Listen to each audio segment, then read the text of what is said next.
राधे राधे भक्तजनों, अब आप सुनेंगे संतोषी माता व्रत। शुक्रवार को संतोषी माता का दिन भी होता है। इस दिन माँ संतोषी के व्रत और पूजा का भी विधान होता है। माँ संतोषी को माँ दुर्गा के सबसे शांत और कोमल रूपों में से एक माना जाता है। ऐसी मान्यता है कि माता संतोषी का सच्चे मन से व्रत रखने और उनकी पूजा करने से सभी मनोकामना पूरी होती है और व्याकृत के सभी कष्ट दूर हो जाते हैं। लेकिन व्रत करने के पहले कुछ महत्वपूर्ण विधान है जिसका पालन किए बिना संतोषी माता का व्रत पूरा नहीं होता। इन नियमों का पालन करना बेहद जरूरी है। पौराणिक कथाओं के अनुसार माँ संतोषी पिता भगवान गणेश और माता रिद्धि सिद्धि है और धन धनाय और रत्नों से भरा परिवार होने के कारण इन्हें देवी संतोषी कहा जाता है। धर्म शास्त्रों की माने तो शुक्रवार के दिन देवी लक्ष्मी के साथ ही माता संतोषी को भी समर्पित होता है। इसलिए इस दिन इनकी पूजा और व्रत को बेहद शुभ माना जाता है। संतोषी माता का व्रत 16 शुक्रवार तक करने से स्त्री पुरुष की सभी मनोकामना पूरी होती है, परीक्षा में सफलता मिलती है, व्यवसाय में लाभ होता है और घर में सुख समृद्धि भी आती है। विवाहित कन्या अगर संतोषी माता का व्रत करे तो माँ की कृपा से उन्हें सुयोग्य वर मिलता है। शुक्रवार को रखे जाने वाला माता संतोषी का व्रत शुक्ला पक्ष के प्रथम शुक्रवार से शुरू किया जाता है। सुख सौभाग्य की प्राप्ति के लिए माता संतोषी के 16 शुक्रवार तक व्रत किए जाने का विधान है।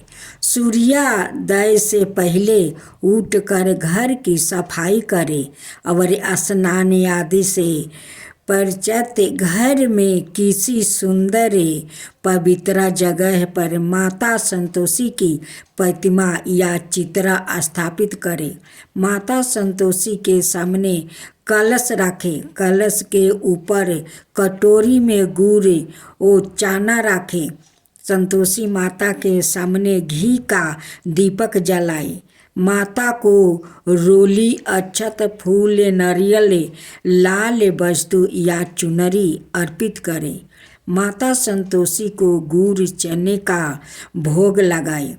संतोषी माता की जय बोलकर माता की गाथा आरंभ करें। गाथा पूरी होने पर आरती करें और प्रसाद का भोग लगाए। संतोषी माता का व्रत करने वाले स्त्री पुरुष को खट्टी चीज का सेवन और स्पर्श नहीं करना चाहिए। माता संतोषी को भोग लगाने वाला प्रसाद गुड़ और चने व्रती को भी खाने चाहिए। मानता है कि ऐसा करने से माता रानी की कृपा हमेशा बनी रहती है। अब संतोषी माता की व्रत कथा। एक बुढ़िया थी जिसके 7 बेटे थे। उनमें से 6 कमाते हैं और एक ना कमाने वाला है। वो बुढ़िया उन 6 को अच्छी रसोई बनाकर प्रेम से खिलाती है, पर 7वें को बाचा कुचा जूठन खिलाती है। परंतु वो भोला था और मन में कुछ भी विचार नहीं करता था। एक दिन वो अपनी पत्नी से बोला, देखो मेरी माता को मुझसे कितना प्रेम करती है। उसने कहा, वो तुम्हें सभी की जूठन खिलाती है फिर भी तुम ऐसा कहते हो। अपनी पत्नी को बात विश्वास नहीं करता है। पत्नी कहती है, चाहे तो तुम समय आने पर देख सकते हो। एक दिन बहुत बड़ा त्योहार आया। बुढ़िया ने 7 प्रकार के भोजन और चूरमे के लड्डू बनाई।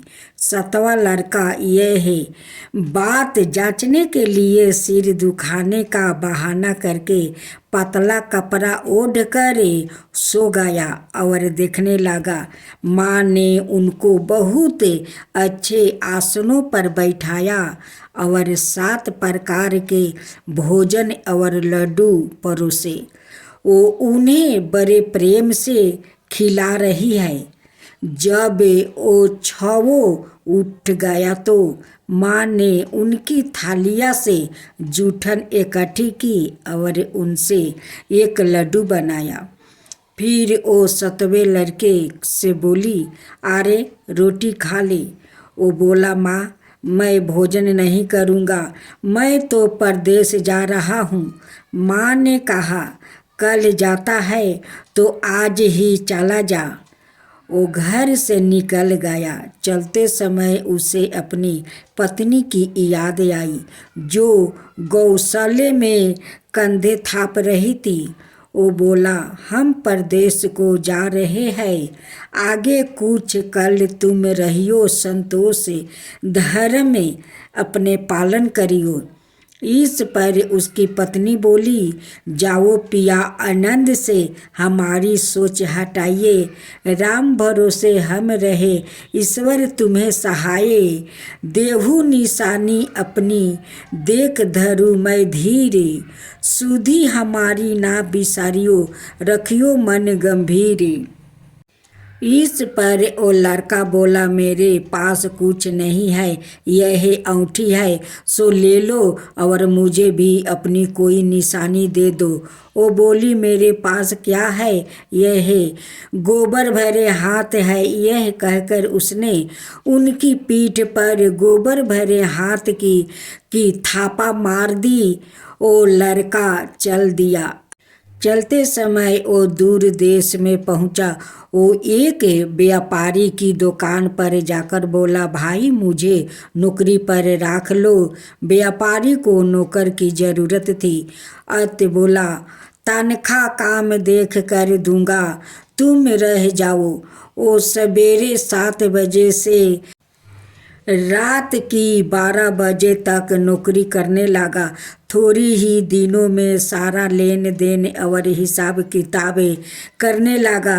सेठ के 7-8 नौकरे चाकरे खाने लगे। सेठ ने उसे 2-3 महीने में आधे मुनाफे का हिस्सेदार बना दिया। 12 बरस में वो नामी सेठ बन गया और उसका मालिक उसके भरोसे काम छोड़कर कहीं बाहर चला गया।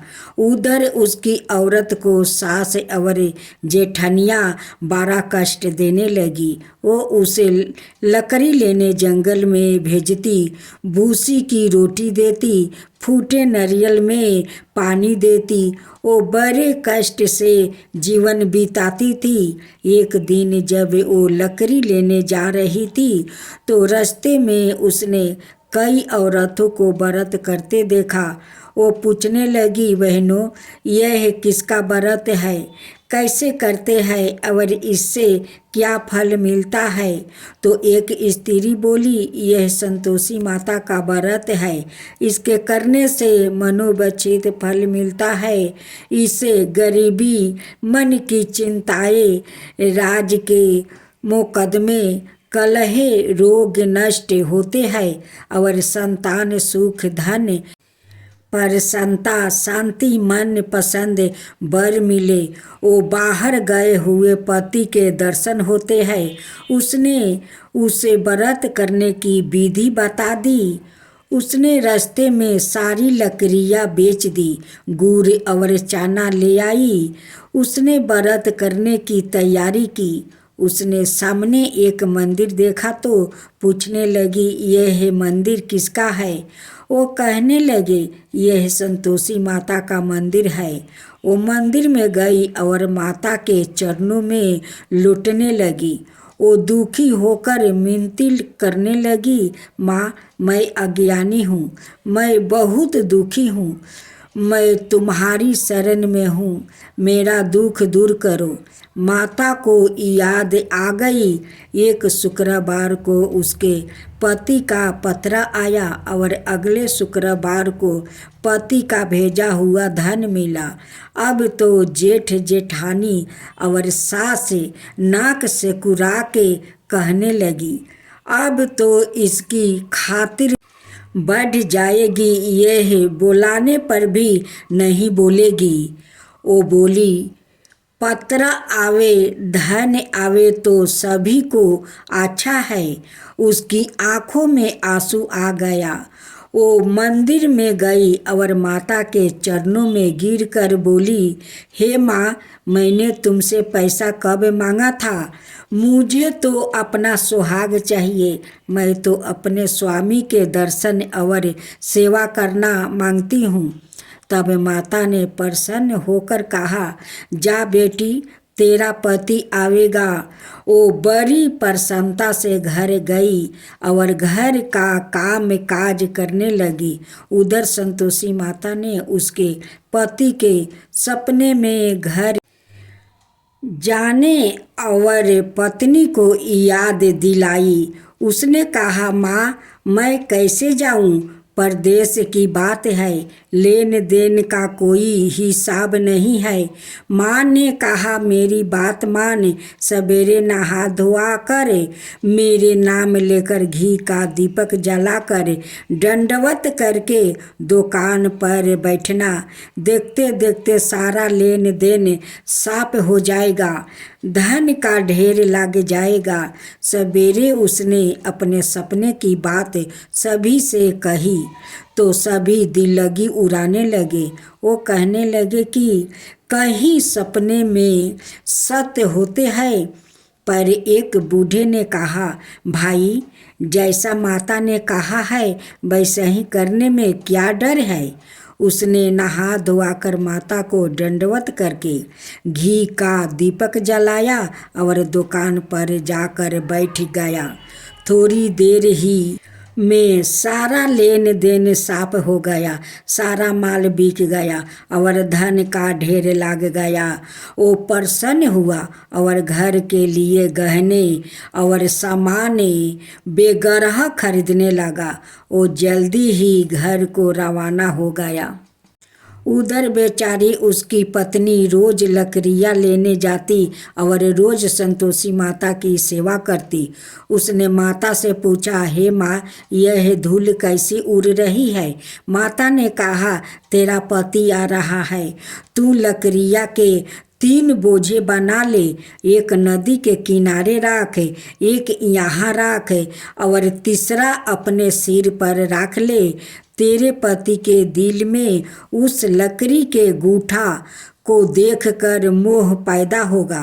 जब वो यहाँ रुक कर नाश्ता पानी करके घर जाएगा तब तू लकड़ियाँ उठाकर घर जाना और चौखट के बीच में गूठर डालकर जोर जोर से 3 आवाज़ लगाना, सासू जी लकड़ियाँ का गूठा लो, भूसी की रोटी दो और नारियल के खोपड़ी में पानी दो। आज मेहमान कौन आया है? इसने माँ के चरणों छुआ और उसके कहे अनुसार सारा कार्य किया।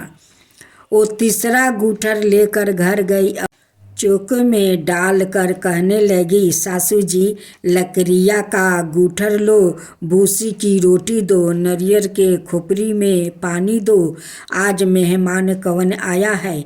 यह सुनकर सास बाहर आकर कपट भरे वचनों से उसके दिए हुए कष्टों को लगी कहने लगी, बेटी, तेरा पति आया है, आ मीठा भात और भोजन कर और गहने कपड़े पहन। अपनी माँ के ऐसे वचन सुनकर उसका पति बाहर आया और अपनी पत्नी के हाथ में औंठी देख कर व्याकुल हो उठा। उसने पूछा, यह कौन है? माँ ने कहा, यह तेरी बहू है। आज 12 बरस हो गया, यह दिन भर घूमती फिरती है, काम काज करती नहीं है, तुझे देख कर नखरे करती है। वो बोला, ठीक है, मैंने तुझे और इसे देख लिया है, अब मुझे दूसरे घर की चाबी दे दो, मैं उसमें रहूँगा। माँ ने कहा, ठीक है, जैसी तेरी मर्जी। और उसने चबिया का गुच्छा पटक दिया। उसने आपस से सामान तीसरे मंजिल के ऊपर के कमरे में रख दिया। एक ही दिन में वो राजा के समान ठाठ बाट वाले बन गया। इतने में अगला शुक्रवार आया। बहू ने अपनी पति से कहा, मुझे संतोषी माता के व्रत का उद्यापन करना है। वो बोला, बहुत अच्छा, खुशी से कर ले। जल्दी ही उद्यापन की तैयारी करने लगी। उसने सेठ के लड़कों को भोजन के लिए कहा। उन्होंने माना लिया। पीछे से जेठानिया ने अपने बच्चों को सिखा दिया, तुम खटाई मांगना जिससे उसका उद्यापन पूरा ना हो। लड़कों ने भोजन कर खटाई मांगने लगा। बहू कहने लगी, भाई, खटाई किसी को नहीं दी जाएगी, यह तो संतोषी माता का प्रसाद है। लड़के खड़े हो गया और बोले, पैसा लाओ। ओ बेचारी भोली कुछ नहीं समझ सकी, उनका क्या भेद है। उसने पैसा दे दिया और वो इमली की खटाई मंगा कर खाने लगा। इस पर संतोषी माता ने उस पर रुष्ट हो गई। राजा के दूत उसके पति को पकड़ कर ले गया। वो बेचारी बड़ी दुखी हुई और रोती हुई माता जी के मंदिर में गई और उसने चरणों में गिर कर कहने लगी, हे माता, यह क्या किया? हंसा कर अब तू मुझे क्यों रुलाने लगी? माता बोली, पुत्री, मुझे दुख है कि तुमने अभिमान करके मेरा व्रत तोड़ा है और इतनी जल्दी सब बातें भुला दिया। वो कहने लगी, माता, मेरे कोई अपराध नहीं है, मुझे तो लड़कों ने भूल में डाल दिया, मैंने भूल से ही उन्हें पैसा दे दिया। माँ, मुझे क्षमा करो, मैं दोबारा तुम्हारा उद्यापन करूँगी। माता बोली, जा, तेरा पति रास्ते में आता हुआ मिल जाएगा। उसे रास्ते में उसका पति मिला। उसके पूछने पर वो बोला, राजा ने मुझे बुलाया था, मैं उससे मिलने गया था। वो फिर घर चले गए। कुछ ही दिन बाद फिर शुक्रवार आया। दोबारा पति की आज्ञा से उद्यापन करने लगी। उसने फिर जेठ को लड़कों को बुला दिया। जेठानियों ने फिर वही बात सिखा दी। लड़के भोजन की बात पर फिर खटाई मांगने लगा। उसने कहा, खटाई कुछ भी नहीं मिलेगी, आना हो तो आओ। यह कहकर वो ब्राह्मणों के लड़कों को बुलाकर भोजन कराने लगी। यथाशक्ति उसने उन्हें दक्षिणा दी। संतोषी माता उस पर बड़ी प्रसन्न हुई। माता की कृपा से 9 मास में उनके एक चंद्रमा के समान सुंदर पुत्रा हुआ। अपने पुत्रा को लेकर वो रोजाना मंदिर जाने लगी। एक दिन संतोषी माता ने सोचा कि यह रोज यहाँ आती है, आज मैं इसके घर चलूँ, इसका संसार देखूँ। यह सोचकर उसने एक भयानक रूप बनाई। मुख पर माखी भिनभिना रही थी। इसी सूरत में वो उसके घर गई। चौखट में पाँव रखते ही उसकी सास बोली, देखो कोई डाइन आ रही है, इसे भगाओ, नहीं तो किसी को खा जाएगी। लड़के भाग कर खिड़की बंद करने लगे। 7वें लड़के की बहू खिड़की से देख रही थी। वो ही से चिल्लाने लगी, आज मेरी माता मेरी ही घर आई है। यह कहकर उसने बच्चों को दूध पिलाने से हटाया। इतने में सास बोली, पगली किसे देख कर उतावली हुई है, बच्चों को पटक दिया है। इतने में संतोषी माता के परिताप से वहाँ लड़के ही लड़के नजर आने लगे। बहू बोली, सासू जी, मैं जिसका व्रत करती हूँ यह वही संतोषी माता है। यह कहकर उसने सारी खिड़कियाँ खोल दिया। सबने संतोषी माता के चरण पकड़ लिया और विनती करने लगे, हे माता, हम मूर्ख है, अज्ञानी है, पापनी है। तुम्हारे व्रत की विधि हम नहीं जानती। तुम्हारा व्रत भंग कर हमने बहुत बड़ा अपराध किया है। हे जगत माता, आप हमारा अपराध क्षमा करो। इस पर माता उन पर प्रसन्न हुई। बहू को जैसा फल दिया वैसा माता सबको देना।